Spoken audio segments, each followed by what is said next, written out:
Let's do it. Hello, everybody. Welcome to Dangerous Ideas. I'm Lee Camp. Welcome to all you amazing humans out there looking for peace, liberty, and the un-American way.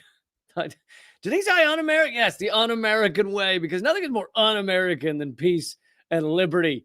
Peace? Peace? We've been at war, 91%, 97%, whatever it is, of our existence as a country. There's nothing more un-American than peace and liberty, freedom. Largest prison state in the world we live in. Largest prison state, both per number and per capita. And yeah, I don't know about you, but I every day fight for peace, liberty, and the un-American way. Hope you all are doing well out there. Please click like, click subscribe, all those good things. We have economist Richard Wolff. My good buddy Richard Wolff will be joining us at the half hour in about half an hour. So hang in there for that. He's always incredible, and we'll do the whole second half of the show with him. So Richard Wolff coming up in half an hour. But before that, I have plenty of important news to cover with you guys, and I want to get it done. So let's just do it. How does that sound? And like I said, please click thumbs up, throw in a super chat. I'll try and throw super chats onto the screen for everybody. And yeah, let's just fucking do this. That's right. Throwing in the F word. Because I can't. Here's the thing. It's some days I really try very hard to stick to the YouTube dumb rules about what's allowable. We're more censored on YouTube than YouTube used to be the great place of freedom of speech. And now you can't say G side. You can't say R word. You can't say F word, meaning, of course, Fraggle Rock. They don't want you talking about that show because it ruined all of our lives. But anyway, some days I can do it, some days I can't. But yes, and we do have the presidential debate. Roy is asking, why didn't Yard Rock make the presidential debate today? YardRock2024.com. Well, because Yard Rock stands for peace, liberty, and the un-American way. So they can't have that on the stage. You can't have that on the debate stage. Make them look like fools. All right, let's get going here. The Biden administration is refusing to acknowledge, essentially, that an Israeli soldier killed a U.S. activist in the West Bank. This is the IDF outwardly and directly murdering an American. And as you well know, when this happens in just about any other country, when an American is murdered by their military, it is a huge deal. There are ramifications, there are sanctions, there are meetings, there are all kinds of shit going down. And yet here we are. They won't even say it out loud, really. I brought this story to you yesterday. 26-year-old Turkish American, cannot pronounce this name, Asenyor Ezgi IG. I think I have the last name right, so I'll just say IG. A volunteer with the International Solidarity Movement and recent University of Washington graduate was shot in the head on September 6th and pronounced dead at a local hospital. Eyewitnesses say IG was peacefully protesting illegal settlement expansion in the West Bank village of Beita when she was shot by an Israeli sniper on a nearby roof. And by all accounts, this is not like the IDF and protesters going at each other and just they were hurling shit at the IDF. No, it's like the IDF comes in at a peaceful protest, first fires tear gas and stuff, gets most people to kind of scatter and getting away from the tear gas. And then they're just peaceful protesters just standing around and they just assassinate one of them. And it turned out the one they assassinated is an American. And here is our spokesperson, Patel, the familiar from What We Do in the Shadows, addressing this. And I'm going to play this one clip of him addressing reporters asking about this. But it's important to note that this was after he'd already spoken at length for several minutes about what had happened. But the way he talks about it, he's ignoring the fact that this is the Israeli government murdering an American citizen. So he's like, yeah, it's just someone has died and there's a thing, and it's just all of the vaguest words you can find. But anyway, so this is after all of that has already gone on, and yet he still can't say the reality. Sorry, go ahead. Thank you, Vedant. Yeah. Do you actually condemn the actual act of killing an American citizen protesting, the aggression of, let's say, the Israeli occupation army? Sorry. You condemn the act of the killing itself. Do you condemn that act? Let's just be very clear. Of course, we would condemn the death. The death of any American citizen is heartbreaking. But let's be. So you'll notice there, I'll keep playing, but you'll notice there that he started to say, of course we condemn, but they're not, he specifically, the number one thing he wants to avoid is saying we condemn Israel for murdering an American citizen. They can't admit any of that. He's not allowed to admit it. The government, U.S. government won't admit it. So he started to say, of course we condemn, and then he caught himself and tripped over it in about 42 different ways because he had to try and undo the first half of the sentence. And then he just starts a new sentence and says, when loss of life, it's always bad, or whatever. Whatever the dumb shit is he said. But watch this again. He gets halfway through the sentence and realizes he can't say it. The Israeli occupation army. Sorry. You condemn the act of the killing itself. Let's you condemn that act. Let's just be very clear. Of course, we would condemn the death. The death of any American citizen is heartbreaking. But let's be just very precise and clear that I am not going to speculate on what transpired on Friday, as those. They never want to speculate when it's Israel doing shit, when Israel's G-siding people, when Israel's ethnically cleansing. They don't want to. They don't want to speculate on any of that, but they will speculate the moment Hamas, Iran, Iran just looks in the direction of the United States, and they'll go, "We're speculating that Iran is creating nuclear weapons and they're about to attack us." I'm pretty sure that's happening. That's happening right now. Iran did it.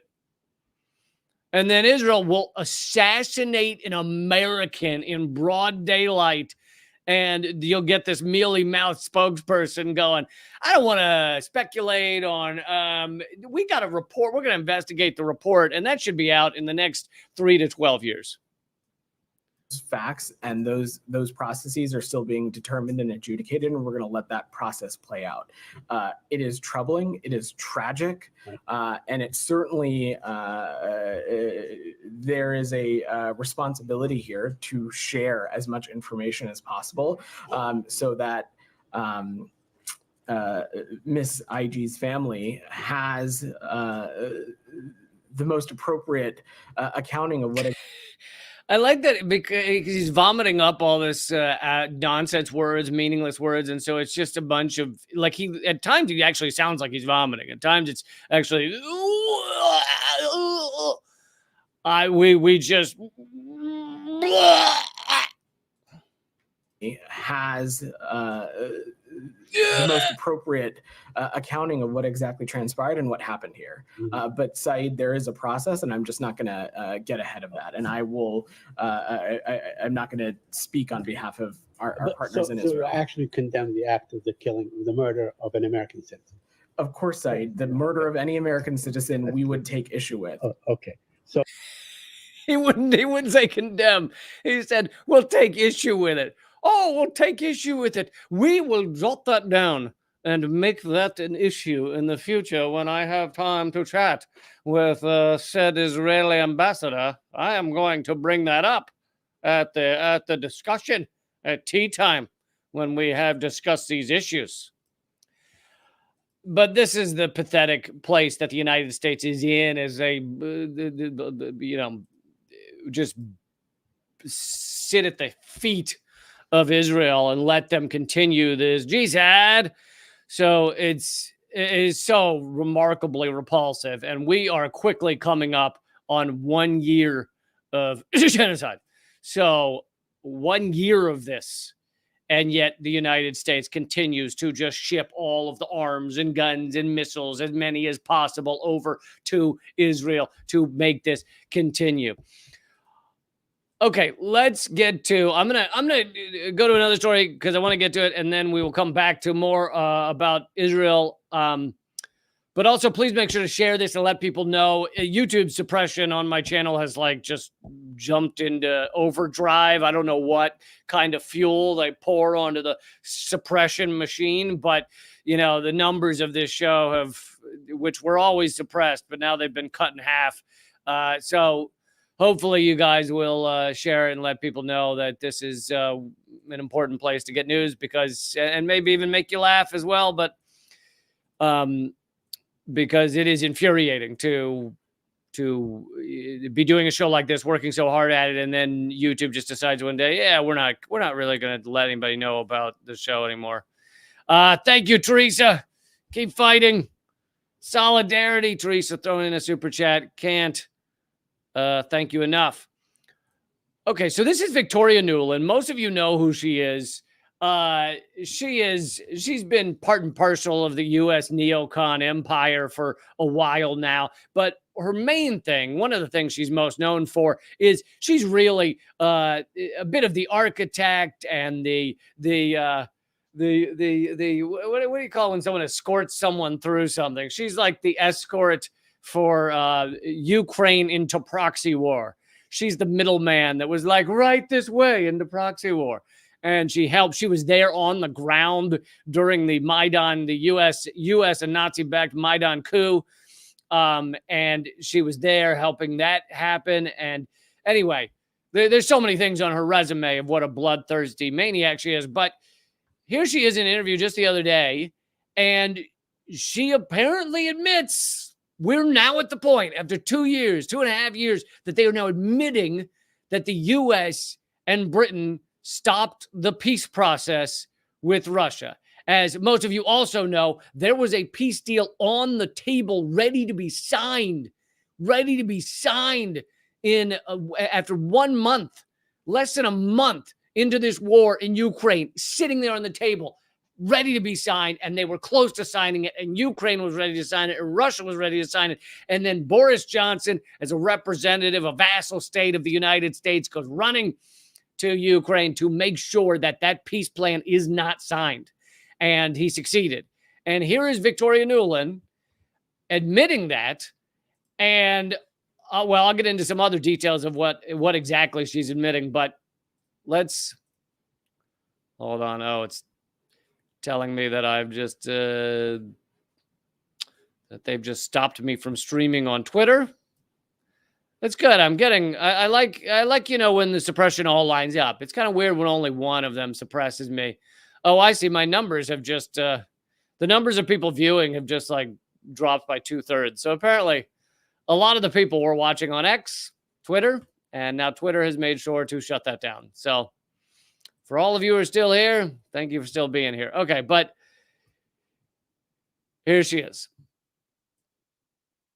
There was a story first told by former Israeli Prime Minister Naftali Bennett that both sides were really close to the end, to the successful end of the negotiations, and then Prime Minister Boris Johnson interfered and stopped prevented Ukrainians from signing the deal.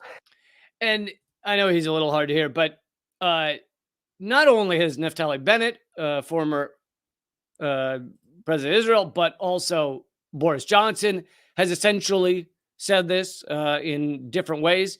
And the former head of Germany, former prime minister of Germany, has also said that this is what went down.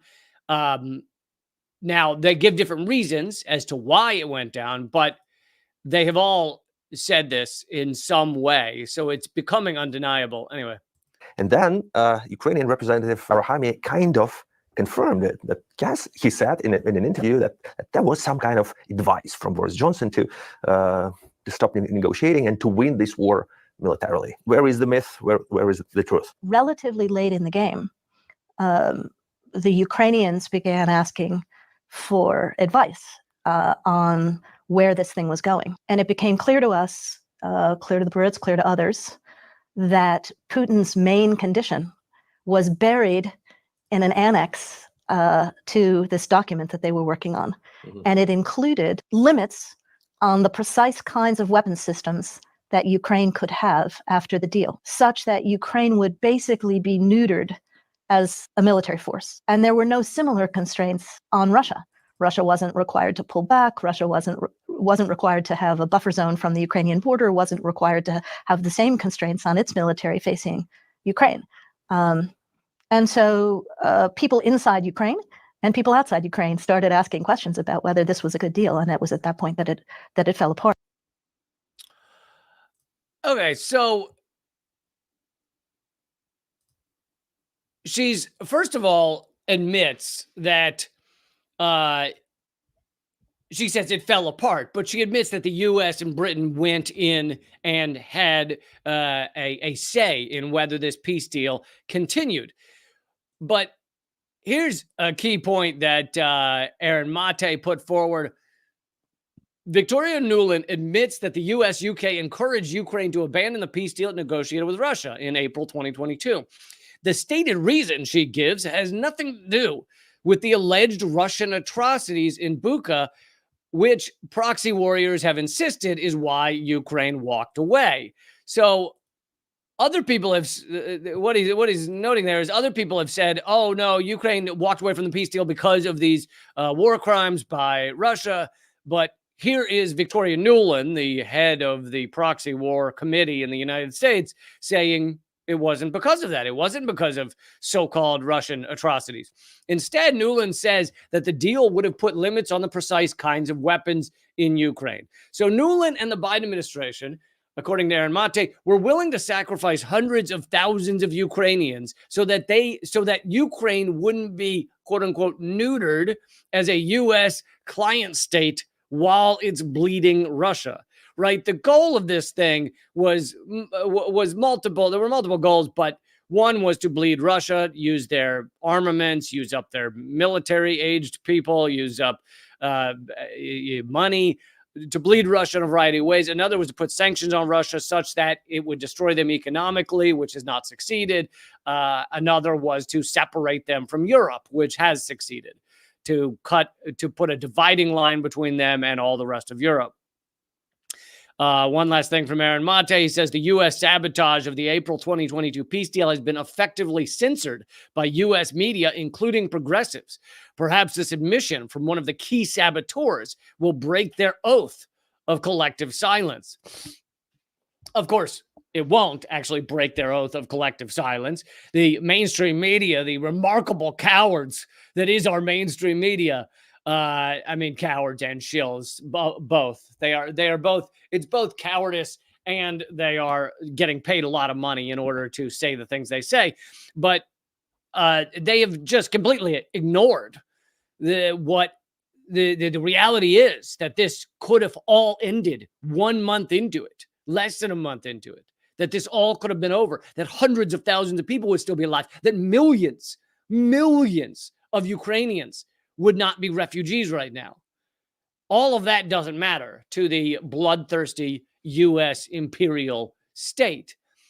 And this is a massive admission, but of course it will get almost no coverage.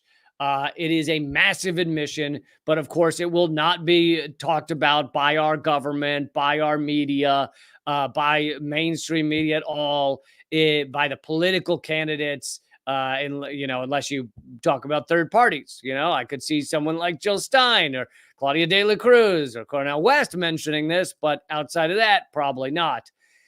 You have the one of the main faces of this proxy war in Ukraine saying that a peace deal was on the table and that the U.S. and Britain stopped it because it wouldn't allow Ukraine to bomb and assault Russia enough. But of course, they never wanted any peace deal. They never wanted this proxy war to end. It was all about keeping it going. Okay, let's move now. I want to make sure to get to all of this. For those of you who joined late, Richard Wolff, economist Richard Wolff, will be here in a few minutes at about past. Let's see. So I'll get to this real quick.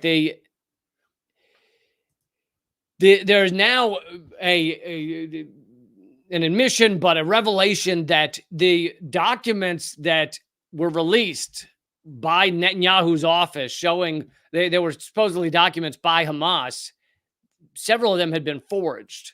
And this is from the Jerusalem Post, which is a pro-Israel outlet. So this is not anti-Israel, anti-Zionist. Is a pro-Israel outlet, but they're saying that these Hamas documents that were leaked to foreign media were forged. And these documents were designed to be as anti-Israel as possible and to basically say that Hamas is not agreeing to the ceasefire when, in fact, Hamas has agreed to several ceasefire plans. And anyway, let's see one analysis of this. Is from Jonathan Cook. He says the headline news is that Israeli intelligence has found Netanyahu's office forged 2 Hamas documents as part of a disinformation campaign to justify his refusal to agree to a ceasefire in Gaza. But that's not the real story. The real story is, one, we have confirmation of this example of Israeli disinformation only because the Israeli military and Netanyahu are at loggerheads about how to best manage the next stage of the jihad in Gaza. Israel's many other lies are usually better protected because everyone is singing from the same fake hymn sheet. So he's saying that the real revelation here that we're not hearing about is this is one example, 2 technically, of forged documents coming out of Netanyahu's office. I don't know. I just like stumbled in the middle of that word and it came out as Netanyahu. But I feel like people should pronounce his name that way. Netanyahu. But this is one example, and we probably are seeing a lot of these. Like there are probably a lot of forged documents from Hamas because the mainstream media gobbles it up and spits it out and doesn't even bother to verify it. If it's from Hamas and it's anti-Israeli, then anti-Jewish, anti-Zionist, whatever, then not even going to verify this at all. Just go with it, and it's perfect for Israel's propaganda. Number 2, Netanyahu spread his lies through compliant Western media publications that accepted, as they have so many times before, implausible tidbits offered to them by Israel without even the most cursory due diligence. If they fell so easily for Netanyahu's tricks, can we trust them on anything else they tell us about Israel or Hamas? I know that question is rhetorical, but I'm going to answer it. No, we cannot. No, you cannot. You cannot trust them at all on any of those things. So, again, when you hear from the mainstream media that Hamas is saying no to a ceasefire, that Hamas put out a statement that's all, anti-Israel garbage, chances are it's been forged or it's fake. But there's no one, because they've killed all the journalists, and there's no one to go for many of us to go to verify these things. So we just take the word of Netanyahu, who's lied every step of this process. Like, just massive lies from Netanyahu throughout this process. And it's, for once we have some proof of these forged documents from Netanyahu. Okay, while we're on the topic of Israel, for those of you joining late, economist Richard Wolff will be here in about 5 minutes. So hang in there. He is always awesome, and everybody is a big fan of Richard Wolff. So this is a poll about Israelis and what they think about social media content and what they think should be suppressed, should be covered up. And as you may imagine, most Israelis say, yep, censor the fuck out of it. Go ahead. Censor it to hell. Doesn't matter. Just go for it. 72% of Israelis want posts that include videos or images of violence in the war to be censored. Now, you may say, oh, well, some of those, it's probably because they don't want children to see horrible images. But perhaps we need some horrible images for people to stand up and fight back against the genocide. Like, I don't like seeing those images at all. But I also understand that often those images are what creates change, or what actually gets people furious or sad that turns into fury. and that needs to happen. This cannot be a sterilized like event. This is nearly a year of genocide. So people need to be upset. I'm sorry. People need to gag a little bit. People need to not be okay. This is not okay. This is not normal. We should not normalize this. We should not scroll through our feed and go, hey, it seems like everything's going well in the world. No, it's not. So only 20% say graphic content should be allowed. The share of Israelis who say posts that express sympathy for civilians in Gaza should be kept off social media. 60% say it should be kept off, but the share who say these posts are acceptable is only 30%. So obviously there's a 10% that said they don't know or they don't care or whatever. But that means only 30% of Israelis think that posts that share sympathy for civilians being executed by Israel, only 30% of Israelis say that should be allowed on social media. I mean, that is insane. To like 30% of the population think you should be able to show any sympathy for the victims of a genocide. Like, how much things have changed for the Jewish population in Israel. Many of them have parents and grandparents who lived through or died in the Holocaust, or cousins, as do I. And yet here they are saying, oh yeah, if you show any sympathy for those being massacred, it shouldn't be allowed on social media. So remarkably horrific. One more thing. Israelis are most divided on posts that criticize their government's actions in war. Half say those posts should be censored, while 40% disagree. So half say, go ahead and criticize anything. Go ahead and censor anything that criticizes the government. I mean, the level of censorship. It's amazing how quickly people just sign on to fascism. Isn't it amazing? And like, I feel like it doesn't even take much.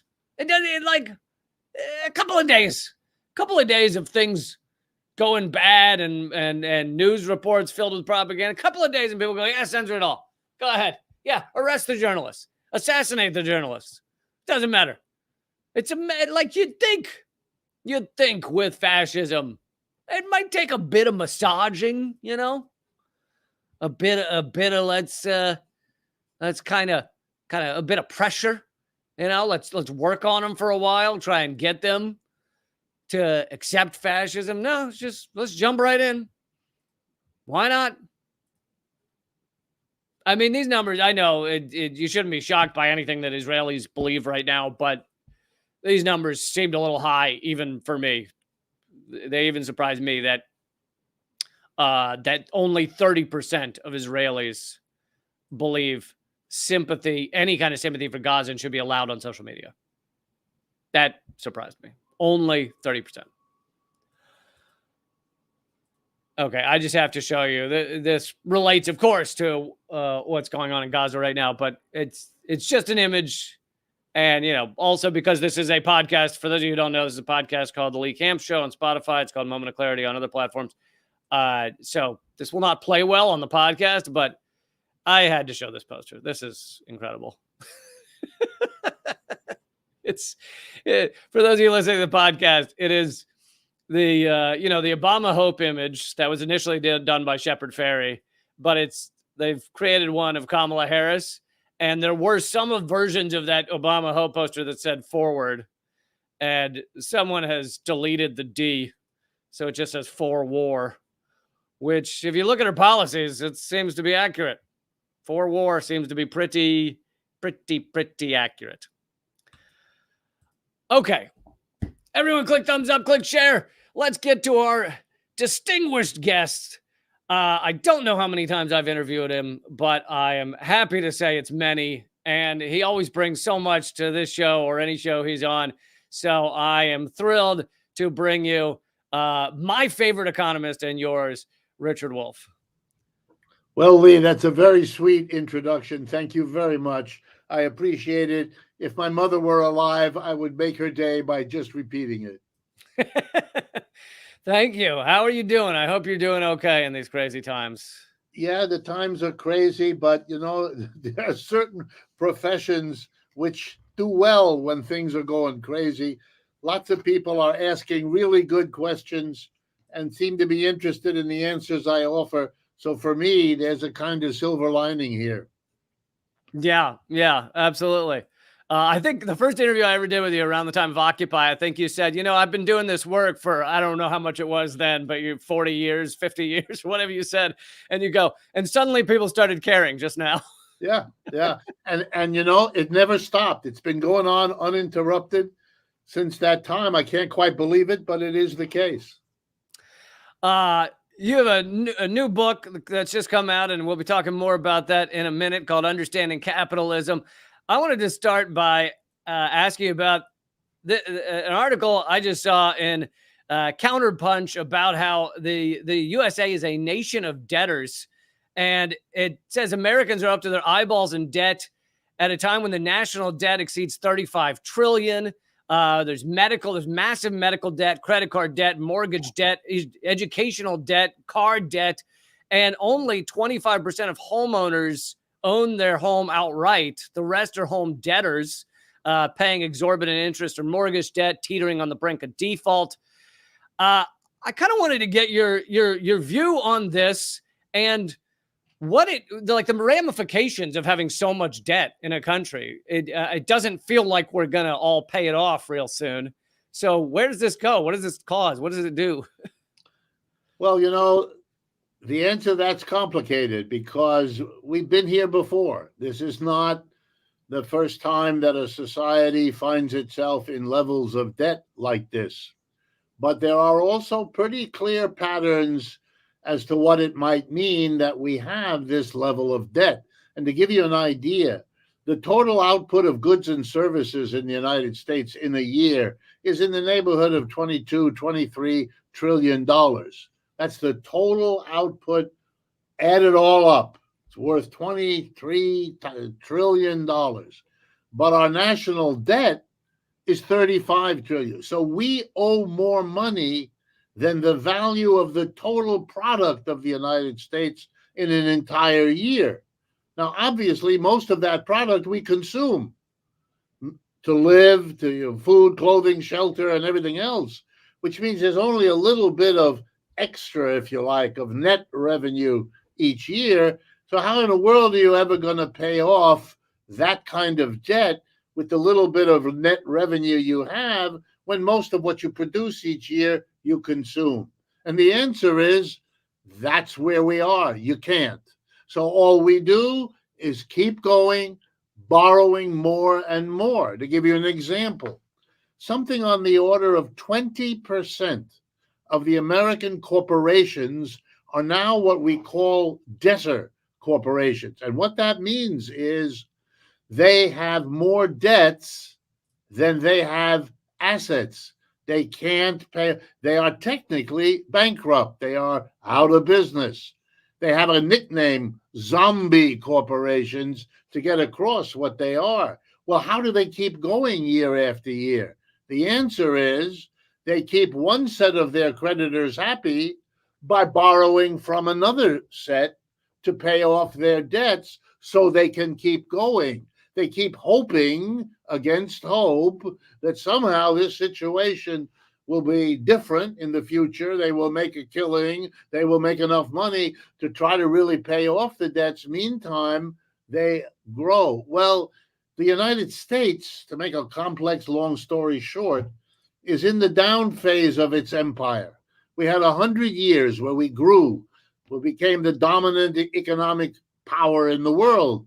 Most of us grew up at that time and kind of absorbed the feeling that you could kind of count on economic growth to solve our problems. But, we can't anymore. We now have an economic competitor. And I try to explain this to American people, and I watch their eyes glaze over. And it's not because the theory is complicated or the numbers are confusing. It's because they don't want to hear it, which I understand. The ride up with an empire is a lot more fun than the ride down. We have a competitor, and it's called the People's Republic of China. And you can twist and turn and dance and jump, but that's the reality. They are able to outproduce the United States in an enormous range of commodities. And most important, that range is getting larger. Let me give you one example. 10, 15 years ago, all the major car companies in the world decided that the future was with electric cars, and they had to move from producing cars that burn gasoline to cars that run on electricity. And they all went to work to try to they struggled, they competed. Okay. Starting 2 or 3 years ago, it was clear who won. I'm going to give you the name of the corporation, and I'm not surprised if most of you have never heard of it. BYD, the BYD Corporation. You didn't hear of it because it's Chinese. And it's the biggest car producer of electric cars probably in the world, certainly in China. And it produces the best car at the cheapest price. Done, finished. They won. We didn't. Okay, they now can sell their cars all over the world because any company that is switching to electric trucks, or any company that is switching to cars, or any individual who's selling an old car and buying a new one is interested in electric cars, or at least many of them are. And the best deal is the Chinese deal. Cheapest price, best car. If you go to Europe right now, you will see that about a quarter of the cars, electric cars on the road, and there are many of them, are Chinese.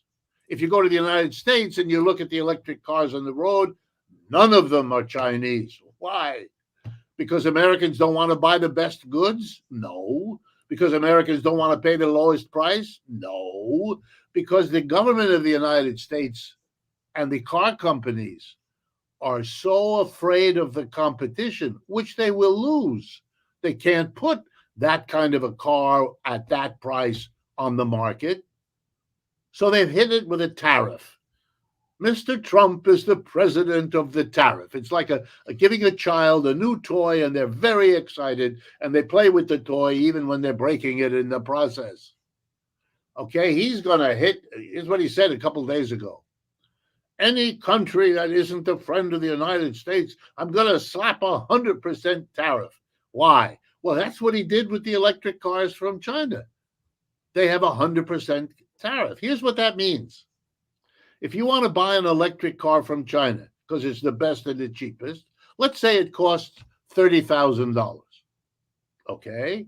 You would have to pay $30,000 to take care of the folks in China who made the car, but then you'd have to give 100% of that, another $30,000, to Uncle Sam as a tariff to bring that car into the United States. So it would cost you $60,000. No American company will long survive in the world if it has to compete around the world with companies in Brazil or Belgium or Canada who can get cars at $30,000, which Americans have to pay $60,000. So what's going to happen? American companies are going to offer electric cars at 40, 45, 50, 55, because they can do that. Nowhere else you're going to get a car. Can't get the Chinese car. It'll cost you 60. So Americans will be what? Facing higher prices for everything because of the higher cost of the car. In other words, slapping tariffs produces the inflation that we're supposed to be so upset about and not want.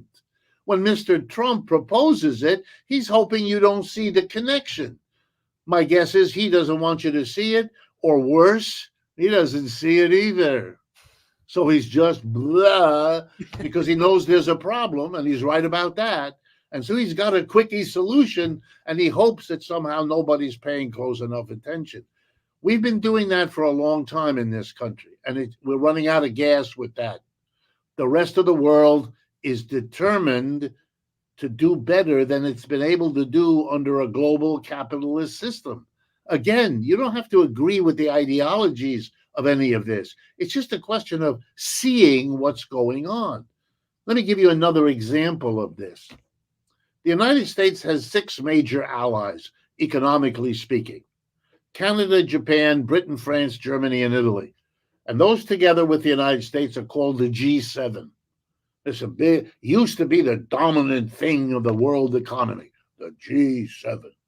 Well, now there's another group called the BRICS, B-R-I-C-S, Belgium, Russia, India, China, South Africa, and half a dozen more countries that have recently joined.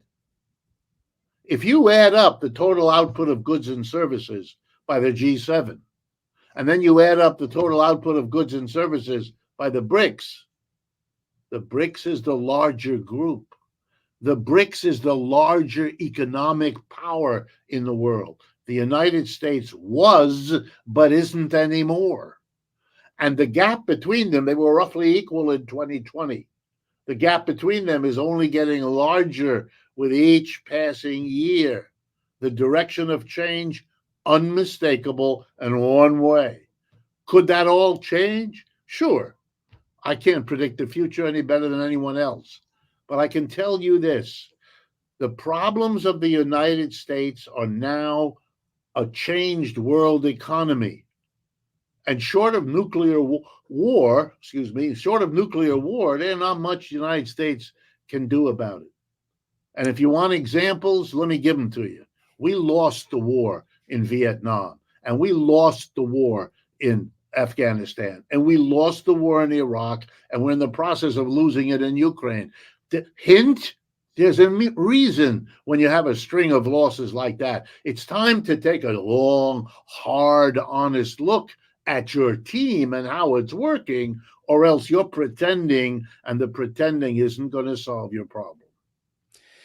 With we got this circus sideshow debate tonight that's about to happen. Do you see any difference economically speaking for Harris or Donald Trump? I realize there are third parties with excellent differences economically, but between Harris and Trump, do you see any differences? Because even with the only economic thing they seem to be talking about is no taxes on tip labor or tips. And even that just seems like a tiny Band-Aid on a collapsing system. No doubt. It is a tiny Band-Aid on a collapsing system. And it is shameful that the two of them discuss it or agree on it or disagree. It is. Yeah. You have an elephant in the room and everybody's afraid of the small ant that's in the corner. It's kind of crazy. You got an elephant, Jack, and the elephant is the one you got to deal with. Are there differences? Yes. I don't find that a problem. There are some differences. I'm more taken with the similarities, but there are differences. Mm-hmm. We know that, right? The Democrats are in favor of allowing abortion. The Republicans are not. The Republicans want to continue the enormous tax cut they gave the rich and corporations back in 2017, the one economic achievement Mr. Trump can legitimately take credit for. He gave them an enormous tax cut when they didn't need it. If you call it an achievement, yeah. Yeah, an achievement, and he's going to want to continue that. And the Democrats at least make some noise that they don't want to, they think that the tax system needs some adjustment. That's like saying that the elephant in the room needs some attention. Yes, he does. He needs, number one, to get out of the room. Right? It doesn't take a genius for this, but they're afraid to say it. And there's also, they don't make the claim that they are going to bring manufacturing back quite as boldly. You know, Trump promised to do that. Didn't happen. Mm-hmm. Biden promised to do it. Didn't happen either. They may now decide to promise again, since these promises come out of their mouths without batting an eye, just hoping that no one actually pays attention to see whether any of this noise comes true. But for me, the biggest problems are their similarities. The United States is now one of the most unequal societies in the advanced industrial world. 50 years ago, we were less unequal. That is, the gap between rich and poor was smaller in the United States than it was, say, in France or Britain or Germany or Italy. Now we're worse. That's an enormously important issue. When you divide a country, particularly one that used to believe everybody's in the middle class, and we tell people, watch, you're not in the middle class. You got no class left at all. You're worried about an expense of $400 that you weren't planning on would kind of throw you over the edge. So Americans are upset about this growing inequality. And what do the two candidates say about it? Nothing. They basically pretend it isn't there. Here's another fundamental problem. Our economy is unstable. Every 4 to 7 years, it crashes. Right now, we are celebrating that the inflation has come down, but we're worried we're about to fall into a recession. And how do we get out of a recession? By spending a lot of money, which brings us into it. This is crazy. When I used to teach this stuff in the university, I would lean across the podium to my students and say, if you lived with a roommate as unstable as capitalism, you would have moved out long ago. What are you doing? What does the government, what are the president going to do? Answer, nothing. It's not a problem. These guys, this man and this woman are having a debate about where the future of the country is. They don't talk about the fundamental inequality. They don't give anything that remotely changes that. Giving tip recipients a tax holiday will not change the basic structure of inequality and doesn't do anything for the instability. We're not going to tax the guy with tips, but in 2 to 3 years, there's going to be a recession, throw him out of his job anyway. So, I mean, this is bizarre. And then there's the reality I just tried to summarize. We're not the number one player in the world, and we're becoming less so with each. What is the adjustment we're going to make? How are we going to handle that? You're going to put the 7th Fleet out there by China to try to terrify them? That's not working. We've been doing that, throwing tariff war, tax war, trade war. They smile because they know that the way the wind is blowing is in their favor, and it has been, and it looks like it's going to continue. So what are you going to do? And the answer is, we don't have to tell you anything we're going to do. We're going to pretend it's not a problem. We're just going to go out and rely on American ingenuity. When you're going uphill in the empire, that kind of talk works because it's got some grain of truth in it. But when you're going down, it's sort of everybody for themselves. American corporations have been realizing this situation. That's why they moved all that production out of the United States and to China in the first place. They want to be where the wages are low and the profits are high. They want to be where the market is growing. That's not the United States anymore. That's over there. And everybody's refocused. American enterprises too. And what the American people sense, and they're right, is that they're being abandoned. But why are we surprised? Capitalism in America starts in New England. That's the center. And now New England has no industry left. Mm-hmm. It all moved. It went to the Midwest. Now we call the Midwest the Rust Belt because it left. It went to the South, the Southwest. Then it went to Mexico and Canada. Now it's gone to China. And what it leaves behind are lots of empty factories, lots of jobs that aren't there anymore, lots of parking lots outside of factories with weeds growing up through the asphalt. We see it. We're living in it. We're experiencing it. But we are led by both major parties into a kind of cheerleader trance of pretending this is not happening around us, and we don't have to come up neither with the parties, nor the candidates, nor the programs to deal with it. That's the tragedy of what we're going to likely see this evening if the major characters play their usual roles. Now we seem to have an economy based on, they say, the service economy. So I guess it's just all based on parking someone's car now. That's right. But I wanted to get to your... And that car, by the way, has got lots of payments due on it. Yeah. And the parking lot is having to charge you crazy to pay off the debt that was gone into to build that parking lot. A debt economy, by the way, just to answer your original question, is a very dangerous economy. Because what it means, debt is like a network of webbing among spiders. It means that if over there something goes wrong in the economy, normally it would stay over there, would hurt those people involved in that industry or that company who are having a hard time. But if that company has borrowed from the bank, its hard time means it can't repay that loan. If the bank has borrowed from a bigger bank, it means a little bank can't repay. In other words, the network is passing on the difficulties of our economy so that we're all threatened by it. That is the biggest danger of what debt accumulates. Because remember, for the people who are the creditors, a debt is an asset. It's wealth for them of money coming in. They make all kinds of decisions that my debtor is going to have to pay me back the loan I made. And what happens when that one morning happens, the phone rings and the debtor says, I got bad news for you. My business is kaput and I'm not paying back that loan. Oh my God, but I'm sorry. At that point, it starts spreading like a wildfire and you have the whole economy go down. Is that a risk for us? You bet. That's what happened in 2008 and 9. Anyway, it was the crash of all these interconnected debts that took us down. And we're only more intertwined with debt now than we even were back then, because that hasn't stopped, because we haven't been willing to admit that it's a problem. We haven't reined it in. We've made people more and more indebted. When I was a college student, most of my fellow students didn't have to borrow money to get a college degree.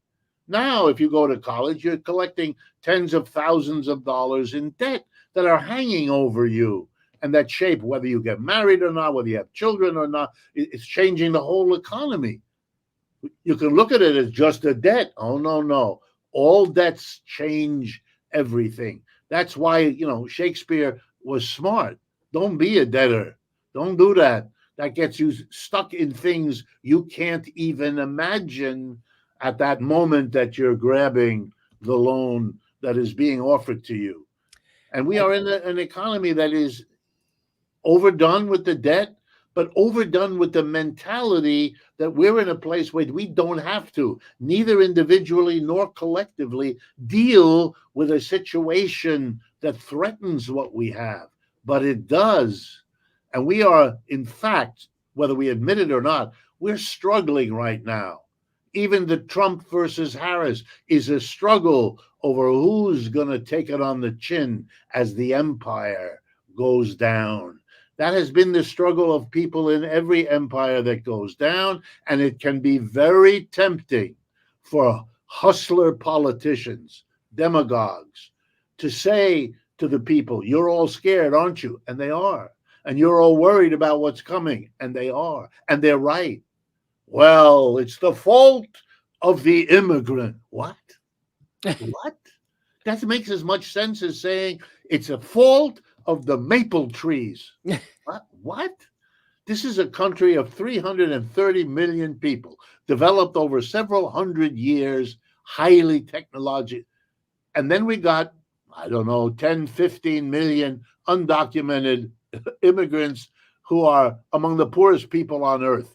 That group of 10 or 15 with no assets is not in a position to cause anything of fundamental quality in an economy of 330 million people. That's crazy. So what is happening in the United States is people must be desperate. Otherwise, they wouldn't go for crazy. But we have crazy. And the sad thing is not just that Mr. Trump tries to build a career, and he has similar people doing that in Europe and elsewhere. The great tragedy is that Biden decided to join him. Well, and to do the same thing. It's really tragic. You brought up how this is a waning empire, and waning empires vomit up some pretty horrible faces at in those end stages to try and lead them out, while really leading them deeper into fascism. I also, before we wrap up here, I wanted to mention your latest book. I mean, you have many excellent books, but your latest is Understanding Capitalism. And I was wondering if there maybe is a core thesis or a core idea that in the book that people don't really understand about capitalism? Yeah, well, it's been my experience, having been a teacher of this stuff for most of my adult life, that it's one of those things everybody thinks they understand, but the minute they try to kind of get a handle on it, things get very fuzzy in their minds. And that's not their fault. We don't teach it very well. Our schools don't do a good job of it. There are some of us that are trying to rectify that, but there's not enough. There's too much of what I call cheerleading for capitalism that prevents people from having an honest look. It's like having doctors who are so determined to give you a happy consequence of your visit that they don't really tell you what the blood tests and the urine tests and all the rest of it show that you have as a problem. So here's the book. It's an attempt, easily understandable by an average person, not written for professors and none of that. I don't need that. I did that in my life earlier. This is an attempt to say, look, here's how this system works. Here's why it matters. Here's why the problems you face as an individual in the United States particularly can be understood better if you see how they are connected to capitalism and how, here comes the big punchline, if you want to solve these problems, like basic inequality, like the instability we talked about, one of the things you now have to do is ask about the economic system. You can't keep assuming that that's beyond question, that that's so good that it isn't a question of fixing it. You can't do that anymore. That luxury is causing you to lose most of what you have and threatening you with the loss of more. So my hope is people will read it and use it to make a better sense of what's happening to us in this country than we've been able to do collectively to this point. Well, I hope everyone checks it out. It is called Understanding Capitalism, and you have many other excellent books, many of which I've enjoyed and learned a lot from. Thank you so much, Professor Richard Wolff, for taking the time, and I hope to see you again soon.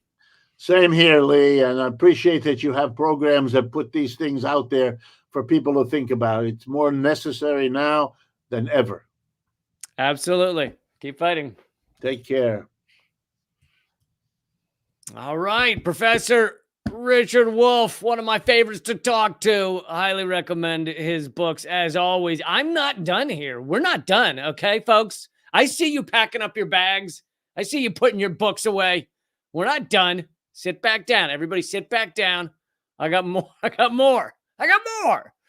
I want to bring you this video of, it's Representative Massey. Now, Representative Massey is a Republican nitwit, but here's the thing is, you'll notice that the clips I often play nowadays of something going on in the Senate, the interesting stuff is often coming from some rogue Republican that's willing to call things out.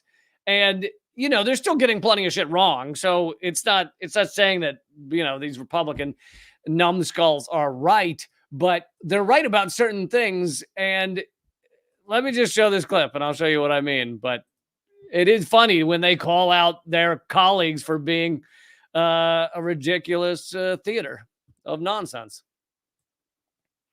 So what he's, I don't know if they don't really give a context to this. It's the debate about the raising the debt ceiling and all this stuff, where they have this debate about, oh, America's going to default, America's going to shut down, the American government's going to shut down because they're not going to find a resolution, and they do this shit all the time, like once a year, if not once every 6 months. And anyway, they're doing it again. And I would call him Mr. Massey. Can we be honest with the American people about what's going on here? This is political theater. I'm going to call out both sides right here. It's all posturing. It's fake fighting. We all know where it ends up. This is Groundhog Day. I don't care if the Democrat is the speaker or Republican is the speaker. We always get a CR in September, and then we get an omnibus. CR means continuing resolution, to basically just keep the government open while they continue to debate about this nonsense. Sometimes there's a twist on that. We might get the omnibus before Christmas, but if we're not good, it comes after Christmas. But that's what's going to happen. And in the meantime, it's political theater. You know, we've got it's good theater. We've got great writers. I wish they'd just come up with a new plot. It's not good theater. It's garbage. These people are clowns. Even he's a clown a lot of the time, but at the moment, he's right. It's the same plot every fiscal year. What should we be doing? It's already been discussed. We should have done 12 separate bills. We should have done 12 separate bills. But again, whether Democrats are in control or Republicans are in control, we never do the 12 separate bills. Why do we always spend at least as much as we did last year, and why do we never cut spending? It's because Democrats want to grow the welfare state and Republicans want to grow the military industrial complex. Of course, that reductive analysis is ridiculous. Everything else he said was pretty much true, but the idea that only Republicans want to build up the military industrial complex, the Democrats, Biden just asked for whatever number of $1 billion more for dropping bombs on children. So, but they have to keep this show up. See, he's being part of the theater. The theater is the Democrats want to harm your military, right? That's the theater you get from Fox News, etc. It's $1 trillion spent on the military every year, and it just goes up, Democrat or Republican. So it's kind of hilarious that I'm playing this clip because he was right at everything headed up to this moment, but then he dives into the theater. He puts on his clown makeup and goes, I'm going to say Democrats want to decrease military industrial complex. What? No, they don't. Also, he says Democrats want to build up the welfare state when they basically don't. Most of the time some of the biggest gutting of the welfare state, of the welfare of Americans, some of the biggest gutting of the helping people who are having a tough time, who are having a tough life, who are struggling. Some of the biggest gutting of that was under fucking Bill Clinton. It was Clinton.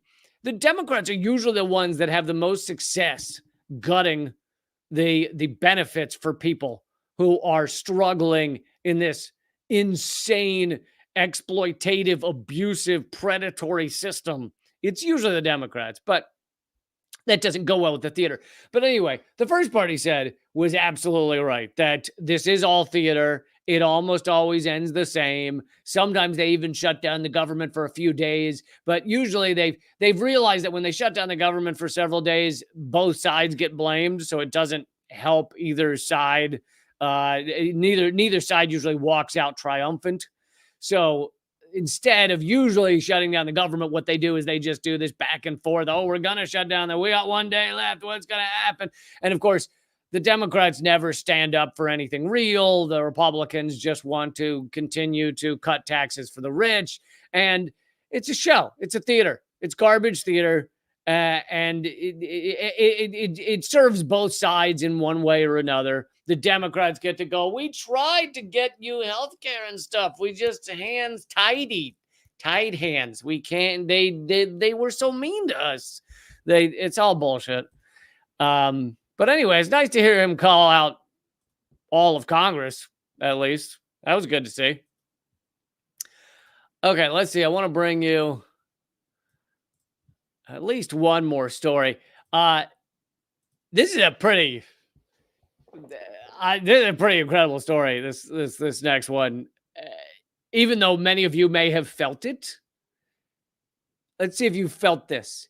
Have you guys ever felt that you say something around your phone and it then in the next day or two gives you an ad for that thing? And whenever you say this, a lot of people, not all people, but a lot of people go, yeah, right. It was just a coincidence, right? There's a coincidence that you got an ad for, shoe insoles right after you happen to be talking about how your feet hurt. How many of you have noticed that you sometimes get ads on your phone, on your computer for things you just talked about, not things you searched online, things you just chatted about near your phone? Well, now we have the proof. This is a leaked pitch deck, which means slides, right? That's what a pitch deck is. Leaked slides for active listening, ad targeting by Cox Media Group. Cox is one of the largest media empires in the world because it's one of the largest in America, and a very large, powerful media group. And these are their internal, not meant for public view, pitch deck, so discussion and education for employees about active listening ad targeting. And it says in the pitch deck, we partner with Google, Amazon, Facebook. So now Facebook and Amazon and the others have denied that they do any active listening, that they're listening to your phone when you're walking around with it in your pocket. They've denied that. However, if they're working with Cox Media Group and Cox Media Group is doing it, then Facebook gets to go, we don't know anything about that, when in fact they're doing it because they're working with Cox Media and Cox Media is doing it. And so here is the proof that Cox Media internally is talking about their active listening ad targeting. Media giant Cox Media Group says it can target advertisements based on what potential customers said out loud near device microphones and explicitly points to Facebook, Google, Amazon, and Bing as CMG partners, according to a CMG presentation that was leaked. The pitch deck provides more information and raises more questions about CMG's advertised capability, which is called active listening. CMG, let's see. I thought there was another article on this. The famed media conglomerate is known for its massive partnership with Meta's Facebook, Google, and other big tech clients. So this is unveiled that they privately confessed to listening to user conversation via their smartphone and deliver the most appropriate ads. So they're spying on you and then advertising to you. Now, of course, this also means that the spying could be used for other things, right? If they're spying on you just for advertising, well, if the NSA comes along and says, hey, we'd like all those conversations, send them over to us, I'm sure they're going to do it. I'm sure Cox Media is going to do whatever they want. So, yeah, at the moment, it's just ads, and people who are really kind of dumb on this on this type of topic, and they're just like, if you aren't doing anything wrong, you got nothing to worry about, and it's just for ads, and it never ends. Any power that we give up, any amount of surveillance that we allow, it will ultimately be used in the most aggressive, most harmful way you can imagine. It never gets, they're never like, oh, here's a giant tool we could use for fascism, suppression, persecution, going after journalists, going after anyone we want who's a problem. Here's a giant tool for that. Oh, we're not going to use it. That has happened 0 times in the history of the U.S. empire. There is no tool they look at and just ignore and just hold in their hands. Oh, it's the golden key. I'm going to leave that over there because that would be naughty to have that. You remember that scene in Batman when Morgan Freeman has the ability to spy on everyone using their smart devices or whatever, and he decides that he'll help Batman use it just one time, and then he's quitting. But sure enough, Batman goes ahead and uses it, right? Batman's the so-called good guy, and he goes ahead and uses the thing to spy on everyone. But guess what? No one's Morgan Freeman. There is no one. There's a couple of whistleblowers. So I guess there's a couple of Morgan Freemans out there. There's a couple. There's Bill Binney and a couple others. That's Snowden, but pretty rare that these people go, this is too much power, and they walk away. Doesn't really happen. Almost 0 does that happen. In CMG's presentation, the radio and television news conglomerate also unveiled its 3 big tech partners, Amazon, Google, and Facebook. Google has since removed CMG from its partner program. All big tech companies denied using customers' microphones to spy on their conversations, claiming that these are violations of their ad policies because they care about what violates our rights, don't they? By the way, Facebook was found to be monitoring us online all of the time. Basically, if you log into Facebook and you don't log out, even if you X out of it, but you don't log out, it'll just continue to monitor everything you're doing. And so it's not like Facebook cares when they're surveilling you. Oh no, we're not. This is not nice of us. This is really just mean of us to make all this money by surveilling them. Targeted ads have been a significant issue in the digital world as they've been reportedly collecting user data to give users the most appropriate campaigns based on their interests. Right? That's a euphemism. We're just trying to give you the most appropriate campaigns. We're trying to abuse your privacy, your life, in order to manipulate you into buying shit you don't need. And you should celebrate us for that. In 2022, Meta vowed that it would block advertisers from targeting users in their ad placements, particularly in sensitive categories like health, politics, religion, and more. Big tech companies have since faced significant issues regarding ad targeting and spying on user data, which allow advertisers to maximize their reach. So, yeah, it's been admitted. We now have the proof. This is one of these many things where you know, you feel it's true. You feel like you've seen ads of things you've talked about and only talked about, and people thought you were crazy. That's weird, right? You get an ad for something you talked about. Well, here's the proof. Here it is. They are legitimately listening through your phone. You don't need to be on a phone call while they do it either. You just have your phone in your pocket and they can be listening. And so, this is why, what I'm going to invent? I'm going to invent pants. So it's called a Faraday bag, is when you have a bag that cuts off all connection to your phone. So you can't be tracked. They can't listen to you, etc. I'm going to come out with pants where the pockets are Faraday bags. So you can just put your phone in your pocket, seal it up. Your phone would not be able to track you, wouldn't be able to hear you. Now, you couldn't get phone calls. So you'd have to have the courage to actually be disconnected from the world while you're walking down the street. But I'm totally inventing those pants. Those pants are coming, folks. Faraday pants. It's my gift to you. Faraday pants are my next invention. Dude, here's the thing. I've invented like 3 or 4 things, none of which I've bothered to patent or get made. And with just about every one of the 3 things, they then became massive products that you have heard about and probably used. So I feel like I should jump on this one. Faraday pants. It's coming. All right. Let's see. Do we want to do one more quick story? This story's about, we'll do this real quick. This is about how campuses are getting ready to crush all dissent against Israel's genocide.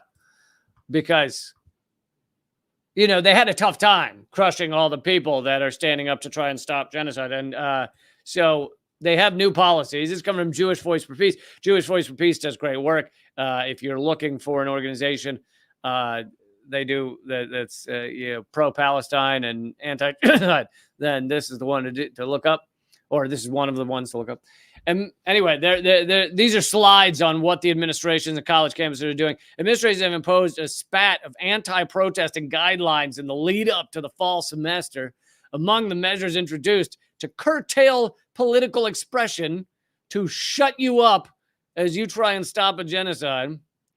Among the measures introduced are there's bans on encampments. So can't have a tent anymore at your college campus. This sounds like freedom, right? Temporary structures, can't have those. Amplified sound, can't have any speakers or anything. Chalking, can't draw on a sidewalk in chalk.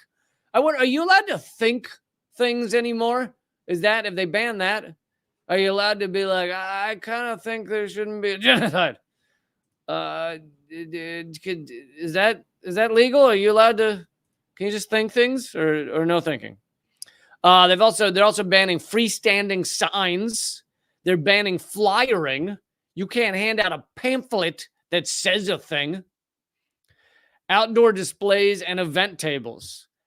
I mean, are you allowed to have clothes on? That's like all of the things. It's like all of the things that could convey any kind of message. You can't talk, you can't sleep, you can't sit, you can't flyer, you can't have a sign, you can't write. Did I mention don't talk? These sweeping measures close existing loopholes and preemptively stifle spontaneous and organized political activity. You know, they say if you make nonviolent protest impossible, then expect the other kind. Many of these policies being instituted share a common formula: more militarization, more law enforcement, more criminalization, and more consolidation of institutional power. But where do these policies originate, and why are they so similar across all campuses? The answer lies in the fact that they have been provided by the, quote, risk and crisis management consulting industries, with the tacit support of trustees, Zionist advocacy groups, and federal agencies. Together, they deploy the language of safety to disguise a deeper logic of control and securitization. They use the language of safety from thoughts. You'll have safety from being able to think that a genocide is wrong.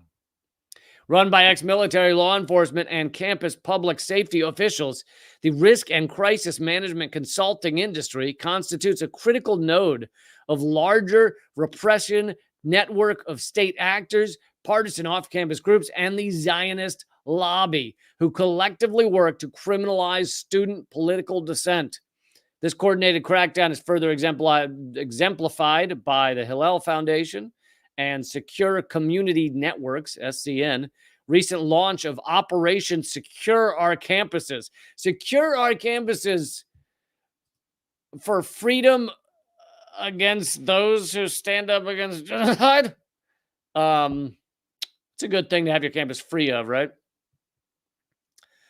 Intensified online surveillance. Oh, and they can listen to your phone, so that should be helpful. In July, the University of North Carolina Police Department, recipient of $2.3 million of diverted DEI funding, redesignated after last year's protest, obtained a search warrant to seize Instagram data from the UNC SJP Instagram account. This is crazy. And then they give more examples of campuses doing this. When Zionist-trained law enforcement officers descend onto campus quadrangles to perform spectacles of administrative accountability to Board of Trustees, the imperial boomerang returns, binding the brutality of overseas and domestic settler security states. Yeah, this is, of course, horrifying that you can't even chalk anymore. You can't even chalk on the ground, free Palestine. You can't even hand out a flyer. A pamphlet is assaulting people. I've been hit with a flyer. A pamphlet has knocked me down. Of course, the idea of this being more secure is garbage. It's actually movements towards fascism. And when you're in fascism, that's not very safe. That is like so not safe. Really unsafe to be in fascism.